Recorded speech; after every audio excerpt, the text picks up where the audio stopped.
ஒரு சூப்பரான பார்ட்னர்ஷிப்பை எப்படி உருவாக்குறது? அதுவும் சும்மா இல்ல.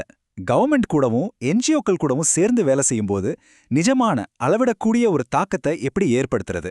வாங்க, இதுக்கான ஒரு தெளிவான ஸ்டெப் பை ஸ்டெப் வழிகாட்டிய நம்ம இன்னைக்கு பார்க்க போறோம்.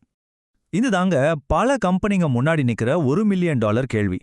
ஒரு பக்கம் சமூகத்துக்கு நல்லது பண்ணணும்னு ஆசை, இன்னொரு பக்கம் நாம பண்ற உதவி கரெக்டா போய் சேருதா, எல்லா கணக்கும் வெளிப்படையா இருக்கான்னு ஏகப்பட்ட சவால்கள். ஆனா கவலைப்படாதீங்க, இந்த விளக்கத்தோட இறுதியில இந்த கேள்விக்கு உங்க கையில ஒரு பக்காவான ஆக்ஷன் பிளான் இருக்கும்.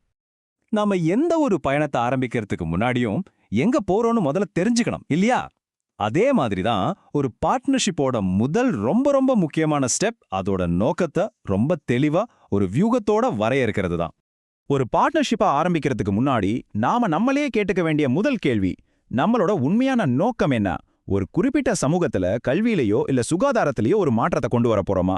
இல்ல ஒரு பகுதியில பிளாஸ்டிக் பயன்பாட்டை குறைக்கிற மாதிரி சுற்றுச்சூழல் முயற்சிகள்ல இறங்க போறோமா? அதுவும் இல்லைன்னா ஒரு பெரிய பாலிசி லெவல்ல ஏதாவது மாற்றம் கொண்டு வர போறோமா? இந்த கிளாரிட்டி தான் முதல் படி. இப்போ பார்ட்னர்ஷிப்ல ரெண்டு முக்கியமான வகை இருக்கு. ஒன்னு ஸ்ட்ராட்டஜிக் பார்ட்னர்ஷிப், அதாவது வியூக ரீதியானது. உதாரணத்துக்கு ஒரு கம்பெனி போலியோவை ஒழிக்கிறதுக்காக ஒரு கவர்மெண்ட் கூட பல வருஷங்கள் சேர்ந்து வேலை செய்யறது. இது ஒரு லாங் டேர்ம் பெரிய கோல். ரெண்டாவது ஆபரேஷனல், அதாவது செயல்பாட்டு ரீதியானது.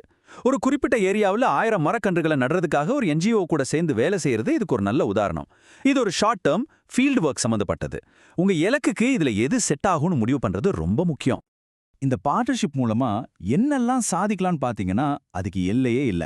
ஒரு ஃபேக்டரியிலேருந்து வர்ற கழிவுகளை குறைக்கிற ஒரு சுற்றுச்சூழல் முயற்சியா இருக்கலாம், இல்லனா ஒரு கிராமத்துல டிஜிட்டல் கல்வியை கொண்டு போய் சேர்க்கிற ஒரு சமூக மேம்பாட்டு திட்டமா இருக்கலாம். சில சமயம் கம்பெனிகளோட ESG பாலிசிக்கு ஏத்த மாதிரி கவர்மெண்ட் கூட சேர்ந்து புது ரூல்ஸை கொண்டு வரதா கூட இருக்கலாம். சரி, நம்ம ஏங்கிற கேள்விக்கு பதில் கிடைச்சிருச்சு.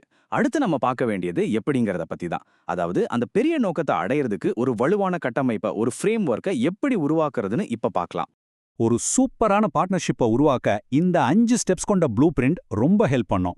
நம்ம ஒத்துழைப்போட எல்லை என்ன, இந்த அக்ரிமெண்ட் எத்தனை வருஷத்துக்கு, யாருக்கு என்னென்ன பொறுப்பு, பணம் மற்றும் மற்ற வளங்களை எப்படி ஷேர் பண்ணிக்க போறோம், கடைசியா 2 பேரும் எப்படி கம்யூனிகேட் பண்ணிக்க போறோம், இதையெல்லாம் முன்னாடியே முடிவு பண்ணிட்டா பாதி வெற்றி நிச்சயம். இங்க ஒரு முக்கியமான விஷயத்த நாம நோட் பண்ணணும். வளப்பங்களிப்புனா அது வெறும் பணம் மட்டும் கிடையாது. ஒரு கம்பெனி ஃபண்டு கொடுக்கலாம், ஆனா அதே சமயம் ஒரு என்ஜிஓ அந்த துறையில அவங்களோட பல வருஷ அனுபவத்தையும் களப்பணியாளர்களையும் கொடுப்பாங்க. இது ரெண்டும் சேரும்போது தான் அது உண்மையான வளப்பங்களிப்பா மாறும்.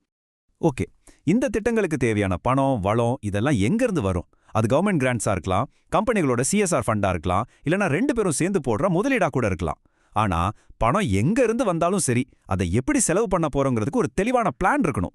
அதே மாதிரி ஒவ்வொரு ரூபாய்க்கும் முறையான கணக்கு இருக்கிறது ரொம்ப ரொம்ப அவசியம். நோக்கத்தை முடிவு பண்ணிட்டோம், கட்டமைப்பையும் உருவாக்கிட்டோம். இப்போ நம்ம 3வது பகுதிக்கு வரோம். இதுதான் பார்ட்னர்ஷிப்போட நம்பிக்கையையும் நேர்மையையும் பாதுகாக்க போற விதிகளை பத்தினது. இந்த ஆளுகை அம்சங்கள் தான் உங்க பார்ட்னர்ஷிப்போட பாதுகாப்பு கவசம் மாதிரி.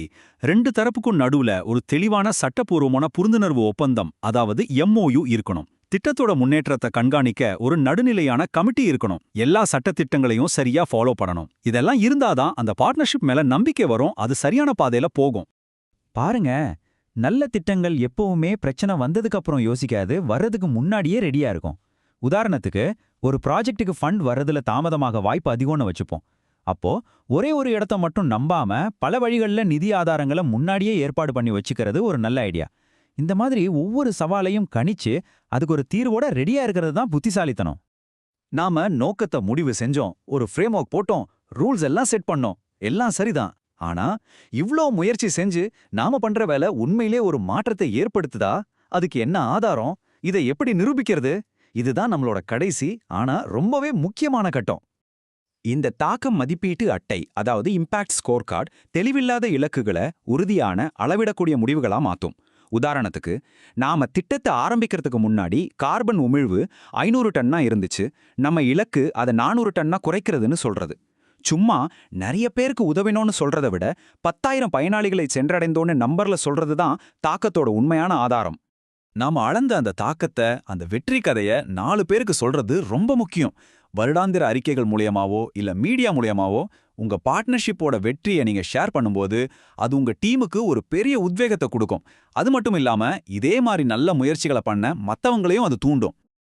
நாம ஆரம்பிச்ச அதே கேள்விக்கு இப்ப திரும்ப வருவோம். ஒரு தெளிவான ஏன், அதாவது நோக்கம், ஒரு வலுவான எப்படி, அதாவது கட்டமைப்பு, கண்டிப்பான விதிகள், அதாவது ஆளுகை, கடைசியா ஒரு உறுதியான ஆதாரம், அதாவது தாக்க அளவீடு. இந்த 4 படிகளை கொண்ட வழிகாட்டி தான் இந்த கடினமான கேள்விக்கான உறுதியான பதில். கடைசியா ஒண்ணு சொல்லிக்கிறேன். சிறந்த பார்ட்னர்ஷிப்ங்கிறது ஏதோ சில ப்ராஜெக்ட்டுகளை செஞ்சு முடிக்கிறதோட முடிஞ்சு போறதில்ல. அது ஒரு கொள்கை ரீதியான, ரொம்ப நாள் நீடிக்கக்கூடிய ஒரு தாக்கத்தை ஏற்படுத்துறதுக்கான ஒரு தெளிவான ப்ளூ பிரிண்ட். இத பத்தி ஒரு நிமிஷம் யோசிச்சு பாருங்க.